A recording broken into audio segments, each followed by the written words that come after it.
पंजाब प्रांत के पूर्व डीजीपी रह चुके मोहम्मद मुस्तफा का बेटा अकील अख्तर एक वीडियो बनाता है और अपलोड करता है सोशल मीडिया पर। बताता है कि मेरी पत्नी के साथ मेरे पिताजी का चक्कर है। यह जो है मुझे तब पता चलता है जब एक दिन में उसे ड्रेसिंग टेबल के पास जो है अपने पिताजी को उसके साथ देख लेता हूँ। तब जाकर मुझे यह यकीन हो जाता है, विश्वास होता है कि इन दोनों का जो है चक्कर है। और तभी मुझे यह भी समझ आता है कि जब हमारी नई नई शादी हुई थी, सुहाग रात वाला दिन था, मेरी पत्नी ने अपने पास क्यों नहीं आने दिया था, मुझे टच क्यों नहीं करने दिया था। वह सब लिखता है और सोशल मीडिया पर जो अपनी वीडियो अपलोड कर देता है। इसके कुछ महीने बाद ही उसकी मौत हो जाती है। और जब उसकी मौत होती है तब यह जो वीडियो है बड़ी तेजी के साथ वायरल होने लगती है। इन सब तरह की बातें जो है वीडियो में जब लड़का बताता है और लोग देखते हैं तो लोगों में चर्चा शुरू हो जाती है कि इंसान कितना गिर चुका है। क्या सच में डीजीपी साहब जो होते हैं अपने बहू के साथ यानी अपने बेटे की पत्नी के साथ ही यह सब कर बैठते हैं? तो दोस्तों आइए जानते हैं पूरी कहानी को। कहानी क्या है दोस्तों? दरअसल ये जो घटना हरियाणा प्रदेश का एक जिला है पंचकुला। और यही पंचकुला का जो है एक मंदिर मनसा देवी मंदिर के पास में ही सेक्टर 4 पड़ता है। यहीं पर जो पूर्व डीजीपी मोहम्मद मुस्तफा जी का जो घर है पड़ता है। उनके घर में उनके नौकर चाकर, साथ ही परिवार में उनकी एक बेटी, उनकी जो है पत्नी जिनका नाम रजिया सुल्ताना होता है, जो कि विधायक भी रह चुकी हैं, साथ ही वह खुद और उनका वह लड़का जिसकी मौत हो जाती है, नाम होता है अकील अख्तर। यह लोग रह रहे होते हैं। अचानक ही परिवार के लोग ये देखते हैं कि जो अकील अख्तर है कमरे में जो है बेसुध हालात में पड़ा हुआ है, न हिल रहा है न डुल रहा है। और जिस तरह से वह पड़ा है, जिस कदर देखने में बेहद ही अजीब लग रहा है, ऐसा कभी जो है इस तरह से वह लेटा नहीं था। उसके पास जब जाते हैं, उसे हिलाने डुलाने की कोशिश करते हैं, उसको आवाज मारते हैं, जगाते हैं, वह कुछ नहीं बोलता है।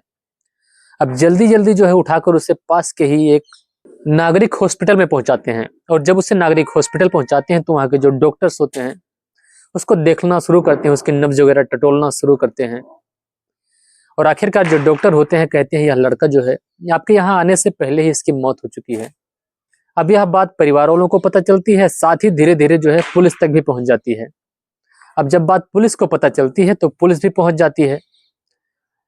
पुलिस जब पहुंचती है, परिवार वालों से पूछताछ करना शुरू करती है, तो परिवार वाले बताते हैं कि इसकी ओवरडोज दवाइयां या ओवरडोज नशा लेने की वजह से शायद मौत हो गई है।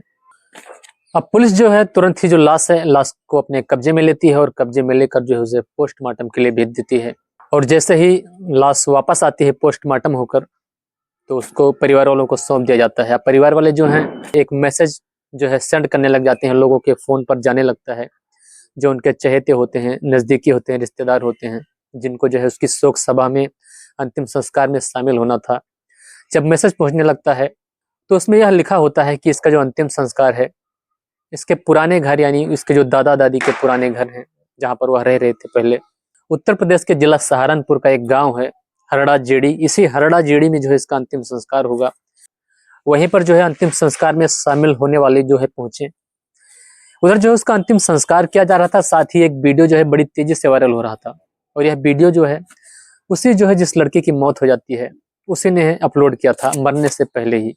वीडियो जो अपलोड किया गया था उस लड़के के द्वारा 27 अगस्त 2025 को किया जाता है, लेकिन लड़की की जो मौत है 16 अक्टूबर 2025 को होती है। यानी मरने के पहले ही जो लड़के ने वीडियो अपलोड कर दिया था। और जैसे ही वह मरता है तो मरने के बाद जब लोगों में यह खबर फैलती है और तब इसके बाद जो वीडियो भी है और भी तेजी के साथ वायरल होने लगती है। और जब यह वीडियो वायरल होता है, लोगों तक पहुंचती है, तो लोग चर्चा करने लग जाते हैं इसके बारे में कि ये कैसी अजीब सी घटना है। आखिरकार ये जो पिता है अपने बेटे की बहू के साथ कैसे रिश्ता कायम कर लेता है? क्योंकि वीडियो में वह लड़का यह बताता है कि ऐसा लगता है कि जो मेरी पत्नी है जिससे मेरी शादी हुई है वह मेरी पत्नी नहीं है, मुझसे शादी नहीं हुई उसकी, बल्कि उसकी शादी मेरे पिताजी के साथ हुई है। इस तरह का जो संबंध है मेरे पिताजी के साथ उसका है मेरी पत्नी का, और जो मैं हूं उसके लिए कुछ भी नहीं हूं। वह वीडियो में यह भी बताता है कि मुझे तो पता ही नहीं चला कि मेरी पत्नी के साथ मेरे पिताजी का कब और कैसे चक्कर चल गया। मुझे तो तब पता चला जब शादी के एक साल बाद जो है मैंने ड्रेसिंग टेबल के पास इन दोनों को जो है रंगे हाथों पकड़ लिया। इसके बाद वह यह भी बताता है कि जब सुहाग रात वाला दिन था, शादी का हमारा पहला दिन था, उस दिन उसकी पत्नी ने उसे टच भी नहीं करने दिया था। अकील बताता है कि कुछ दिनों पहले जो है इन लोगों ने मुझ पर झूठा पर्चा कर दिया था। आज मैं बहुत ही प्रेशर में हूँ, क्योंकि आज मुझे लग रहा है कि आज फिर से जो है ये लोग मुझ पर झूठा पर्चा करने जा रहे हैं। वह यह भी बताता है कि परिवार वाले जो है मेरे मुझे बताते हैं कि तुम्हारा जो है गैंगस्टरों के साथ संबंध है, तुम्हारा उठना बैठना है उनके साथ, और इसी बात को लेकर जो है वह पर्चा कर देते हैं मुझ पर। और इसके बाद जो पुलिस है घर पर आती है, तो उस समय जो मैं हूँ किताब पढ़ रहा था, बुक पढ़ रहा था, उसी दौरान जो है अचानक ही पुलिस हमें उठा ले जाती है। लेकिन जो पंचकुला पड़ता है या हरियाणा राज्य में पड़ता है, और जब पंचकुला पुलिस से काम नहीं चलता है, क्योंकि जो पंचकुला पुलिस होती है, हरियाणा पुलिस होती है, यह जो है मेरे पिताजी के अंडर में नहीं आती है। मेरे जो पिताजी हैं पंजाब प्रांत के डीजीपी रह चुके हैं, इसलिए जो इनका दबदबा है, इनके जो अंडर में पुलिस आती है वह पंजाब पुलिस आती है। और जो मेरी माँ है, मेरी बहन है, मेरे पिताजी के कमरे में बैठकर आपस में चर्चा कर रहे थे मेरे ऊपर कि इसके लिए जो है कुछ इंतजाम करना पड़ेगा। जो मेरी माँ है यह कह रही थी कि जैसे ही मैं इलेक्शन जीत जाऊंगी, इसके बाद जो है मैं इसकी व्यवस्था कर दूंगी। साथ ही यह पंजाब पुलिस की मदद लेने की बात कर रहे थे, क्योंकि जो पंजाब पुलिस है वह इनके अंडर में आती है, और मेरा जो है कैरेक्टर बर्बाद करने की जो है बात कर रहे थे। इस तरह के जो है अनेकों आरोप लगाते हुए 16 मिनट की वह वीडियो होती है, उसमें सारी कुछ जो कहानी होती है बताता है। साथ ही वह वीडियो में यह भी बताता है कि उसकी एक डायरी है जिसमें उसने अपनी आप बीती लिखी है, अपनी कहानी लिखी है। वह प्रशासन से जो है गुजारिश कर रहा है वीडियो में कि उसकी उस डायरी को जो है तलाश कर, उसमें उसकी जो कथा है, जो उसकी कहानी है, आप बीती है, उसको देखे। वह वीडियो में यह भी बोलता है कि मेरे जो परिवार वाले थे मुझे कुत्ता बोलते थे, मुझे धक्का देते थे, धमकाते थे, और कहते थे कि अगर कुछ भी तूने किया तो तुझे रेप के आरोप में जो है फंसा कर तुझे बर्बाद कर दूंगा। मेरा बिना परीक्षण कराए ही जो है मुझे पागल खाने में रखा गया, पागलों वाली दवाई खिलाई गई। साथ ही मेरी एक एजेंसी भी है, उस एजेंसी से जो पैसा मिलता था परिवार वाले जो है उससे छीन लिया करते थे। उसने कहा कि कभी भी मैंने अपने परिवार वालों से कभी भी हिस्सा नहीं मांगा अपना। परिवार वाले उससे उल्टा ही डांट कर उससे पैसा छीन कर कहा करते थे कि यह पैसा जो है तुम्हें नहीं जरूरत है, तुम इसका जाकर जो है नशा कर लोगे। साथ ही जो उसकी माँ होती है, बताया जाता है जो उसकी माँ रजिया सुल्ताना होती है, सन 2000 में जो है कांग्रेस से जुड़ जाती है, राजनीति से जुड़ जाती हैं। जो कि मलेरकोटला से जब वह चुनाव लड़ती हैं तो 2002 में वह जो है विधायिका बन जाती हैं। इसी के बाद 2007 में फिर से वह इलेक्शन लड़ती हैं, उसमें भी जो है विधायिका बन जाती हैं, और फिर से 2017 में भी वह चुनाव जीत जाती हैं।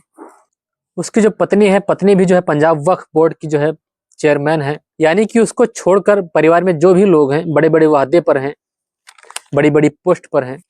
बताया जाता है कि जब यह पढ़ाई कर रहा था तो उसी दौरान जो है धीरे धीरे नशा भी करने लगता है। जब यह बड़ा होता है, शादी लायक होता है, तो उसकी शादी भी कर दी जाती है। शादी के बाद 2 बच्चे, एक बेटा और एक बेटी भी होती हैं इसके। लेकिन शायद इसी के बाद जब परिवार वाले ऐसा देखते हैं कि यह नशा करता है, नुकसान करता है जो है पैसे का, तो हो सकता है इसके साथ जो है ऐसा व्यवहार करते हो जो कि नौकरों से भी बदतर होती हो।